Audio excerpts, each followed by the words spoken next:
Will the Lexus RX's versatility make up for its controversial styling and earn it 5 stars? Find out from a real owner, along with the top likes and dislikes.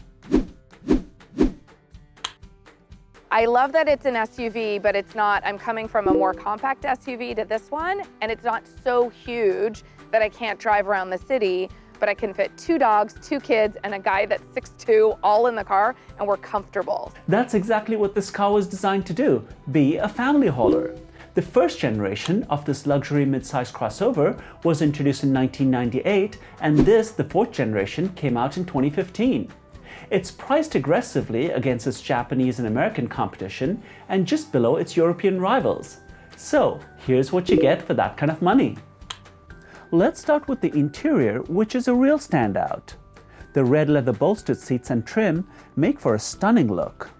Scored brushed aluminum adds an upscale touch in this F-Sport trim.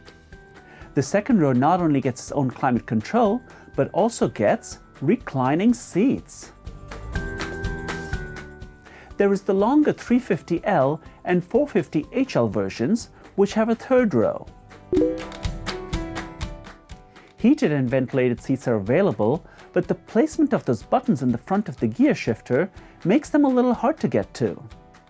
A panoramic moonroof makes the cabin light and airy. The dash is well laid out, and I like that the 2 dials have a 3-dimensional surround. Infotainment control works well through a mouse-like pad. Oh my gosh, I love the tech and toys in this car. So I love the heads-up display. When you're in cruise control, it has that cruise control assist, which is a little freaky at first and then super helpful. So the screen is beautiful, the heated steering wheel, the cooled seats, like it's all of those techs and toys that it just makes driving so much more comfortable. Other notable tech features include a pre-collision system with emergency brake, lane departure alert, a 360 camera, and navigation. Cargo space is average and seats fold down with the 40-20-40 split. So the rear lift sensor is a ridiculous feature that serves no purpose. It's faster to just push the button. If you have your keys in your purse or your pocket, it works, or you have to actually hold your hand over the sensor and then finally the rear liftgate opens. It's just weird. I don't understand its purpose. I guess that's Lexus's answer to other cars where you can open the tailgate by kicking under the bumper. Now, before we take a look under the hood, we'd love to get you on the show. Please reach out. There are 2 engine choices for the RX. There's the 3.5-liter V6 making 295 horsepower and comes in front-wheel drive and all-wheel drive. Mileage is competitive for its class, and the engine is mated to an 8-speed automatic with paddle shifters.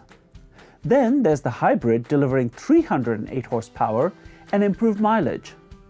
The F-Sport gets an adaptive variable suspension, and drive modes include Eco, Sport, and Sport Plus. So, how does it drive? Oh my gosh, it is fast, it is responsive.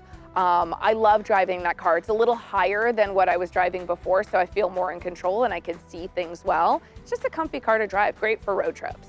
So far, the RX is a great competitor in its segment. It's got a great interior, good tech, and strong performance. Nothing to be overly upset about. But then there's this, the controversial styling. For me, the car just feels super busy and overstyled.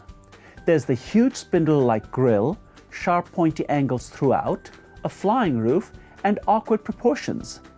But what does Lisa think of the styling? I just like the outside. I think it looks really cool. It's very angular, it's not round. Some people love it, some people hate it, but I really love it. And I think the interior looks really nice, especially with that kind of maroon red leather. And in the US, over 100,000 people every year give the RX's styling a thumbs up by buying one. Kind of like a standout car, that's just my personality, but everywhere you go in the Bay Area, everyone's driving a Lexus, so I've kind of gotten over that, but I wish that it was a little more unique on the road. With that said, how many stars does she rate the RX? well, I'd give it like a 4.9 stars, basically a 5-star. It's just a really lovely vehicle to drive. If you're considering a Lexus RX, take a look at our owner reviews of its competitors. Please give the video a like and don't forget to subscribe.